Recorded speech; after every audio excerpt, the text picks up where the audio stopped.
Bonjour, bienvenue pour la dernière journée de ce salon Lire à Limoges qui prend une allure évidemment bizarre cette année. Ce n'est pas un salon traditionnel, mais au moins beaucoup d'auteurs ont tenu à venir à Limoges pour à la fois présenter leurs livres, soutenir leurs livres, être présents en librairie. Les libraires ont préparé des moments de dédicace.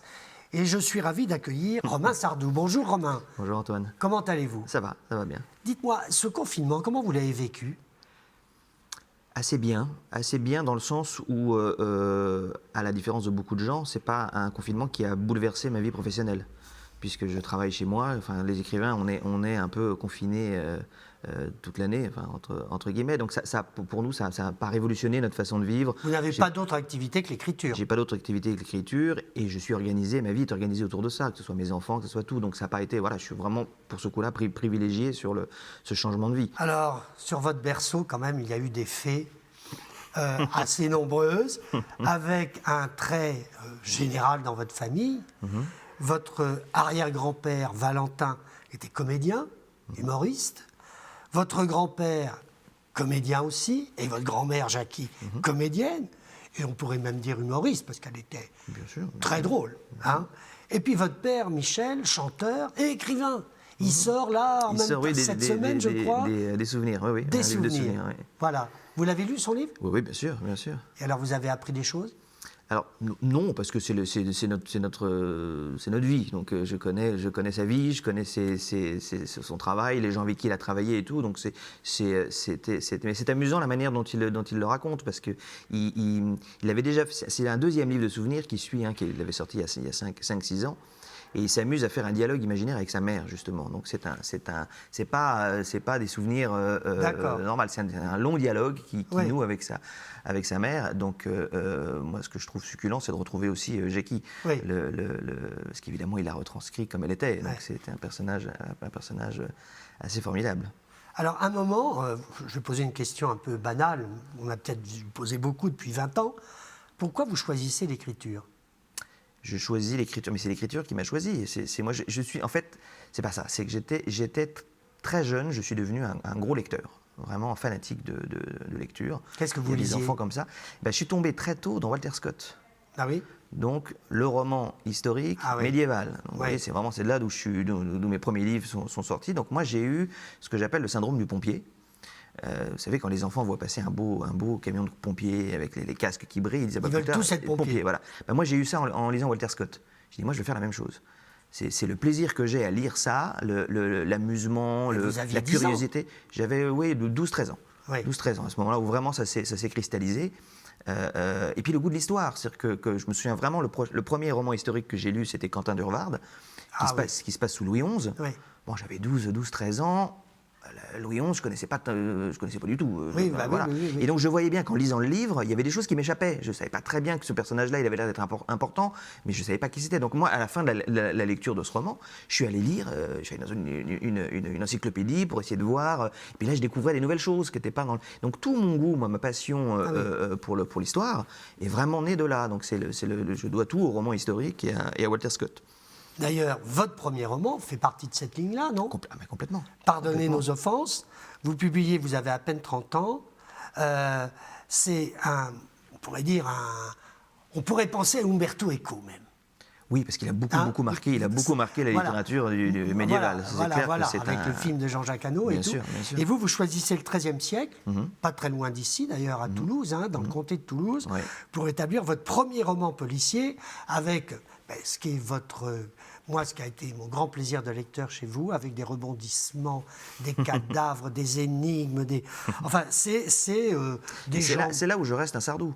C'est-à-dire que j'ai beau faire de la littérature, du roman, je reste un homme de spectacle. C'est-à-dire que moi, j'aime le spectacle. J'aime quand effectivement il se passe des choses. C'est des personnages hauts en couleur, des actions, des multiples actions, tout ça. Ce côté spectaculaire, scénique d'une certaine manière, théâtral, je l'ai toujours. Je peux pas le renier. Ah bah oui, tout à fait.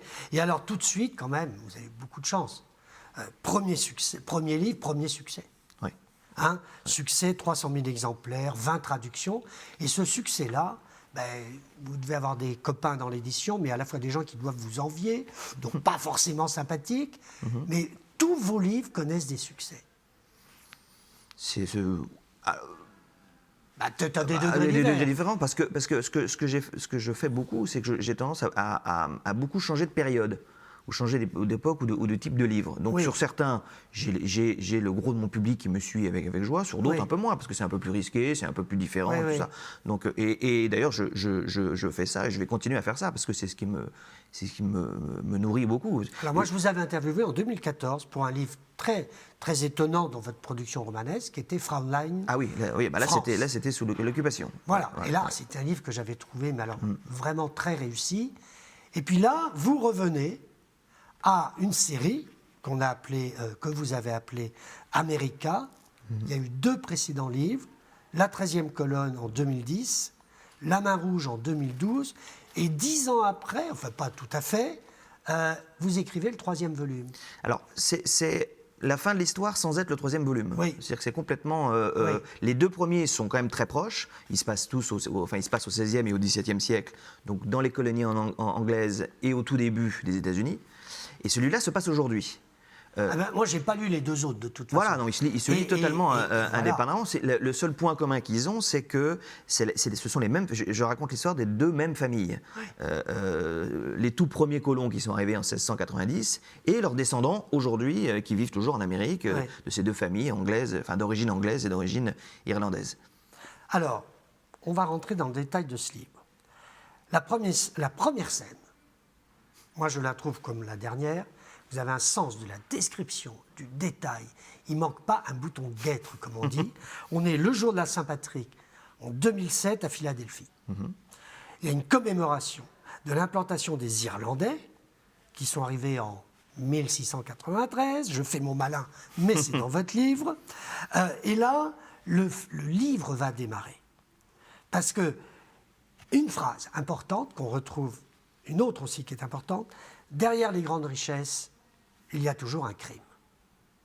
Et puis une autre phrase que je trouve formidable dans votre livre, il y en a eu pas mal, mais j'aime beaucoup citer celle-là, les secrets de famille mettent les familles au secret.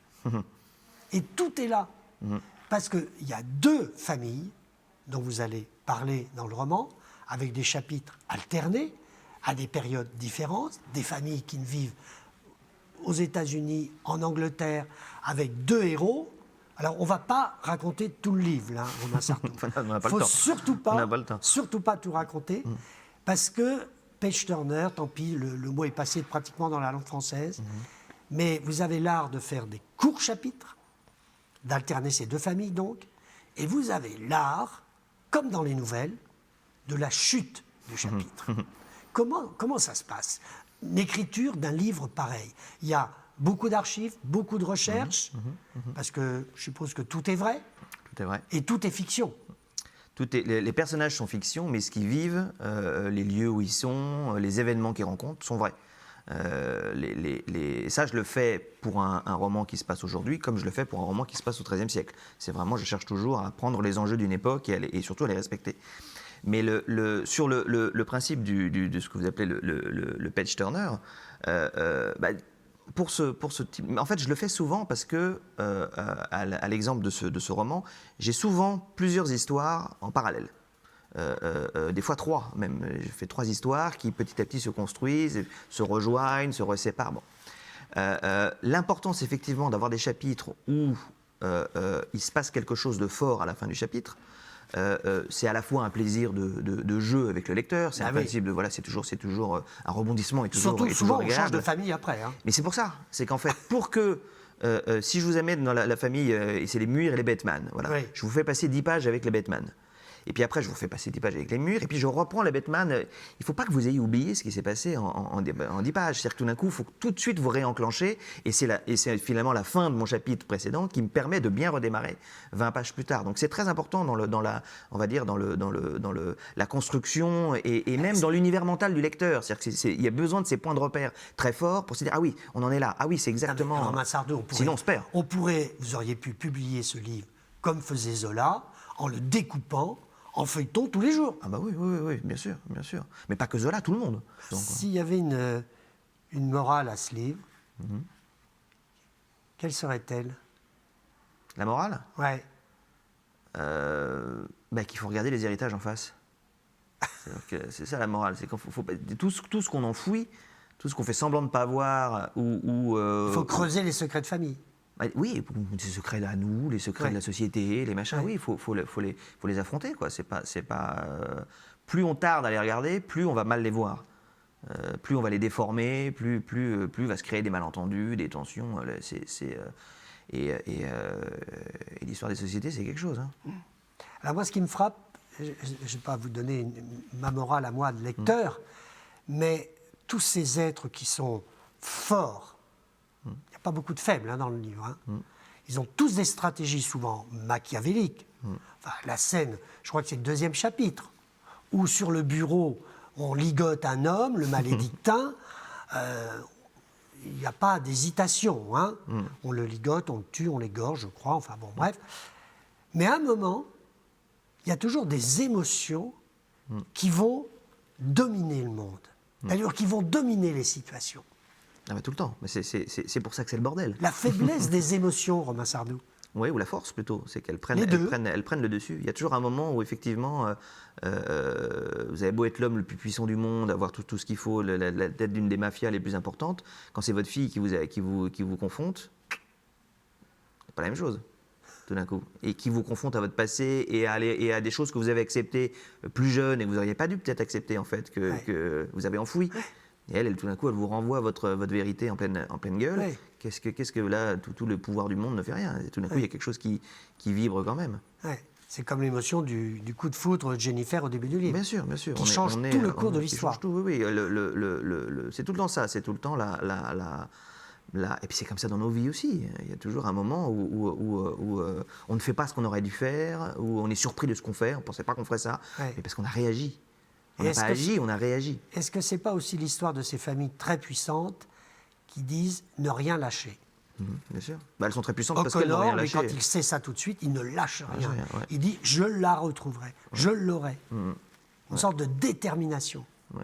C'est ce qu'on attend de ce genre de roman. Hein. Oui. On veut des héros. Enfin, moi, je ne crée pas des êtres humains, je crée des héros de romans. On a envie de ça. On a envie Quand vous allez voir un western, vous avez envie que le cow-boy, c'est un cow-boy. Moi, c'est pareil. Hein. C'est ce qui fait, je trouve, ce qui fait l'attrait de ce genre de roman. Hein. Je ne dis pas que c'est pas représentatif de toute la littérature. Il y a plein d'autres livres avec d'autres façons de faire et tout qui sont formidables. D'ailleurs, ce genre de livre-là, c'est du... Romain Sardou, vous citez Jean-Paul Dubois.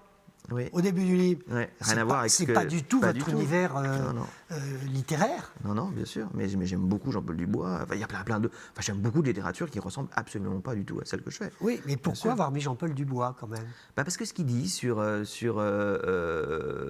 héritages, sur les fils et les pères et tout, je trouve que c'était très pertinent par rapport à tout ce que je raconte dans le livre.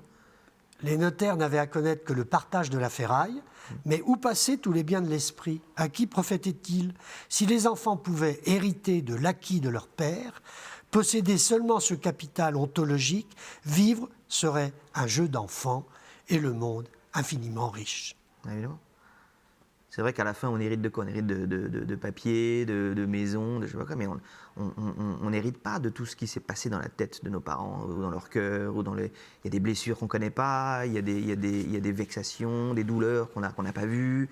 D'abord parce qu'on n'était pas là, hein, parce qu'on est des enfants, on n'était pas là avant. Il y a plein de choses dont on n'hérite pas. Effectivement, il y a un capital de personnel qui part avec nous. Oui. Écoutez, moi je souhaite à tous les habitants de Limoges de partir avec vous, de partir dans ce livre. Surtout ceux qui n'ont pas lu les 2 premiers peuvent le lire après. Ah oui, tout à fait. Ah oui, ils sont publiés. C'est presque mieux. Ils sont publiés en format de poche en plus. Ça coûte même pas le prix d'une place de cinéma. Mais surtout, lisez, et je le remonte avec plaisir, Un homme ne vaut rien, chez XO Éditions. Un roman de l'amour fou et de la vengeance totale. Voilà le bandeau qu'on aurait pu mettre Romain Sardou. Je vous remercie d'être venu à Limoges et je vous remercie d'avoir parlé avec moi pendant cet entretien. Je remercie le Salon de Limoges surtout d'avoir les organisateurs, la mairie et tout, d'avoir tenu le coup, les libraires évidemment. Voilà. C'est formidable. Ça fait plaisir de démarrer un petit peu. Merci à vous Romain Sardou. À bientôt. À bientôt.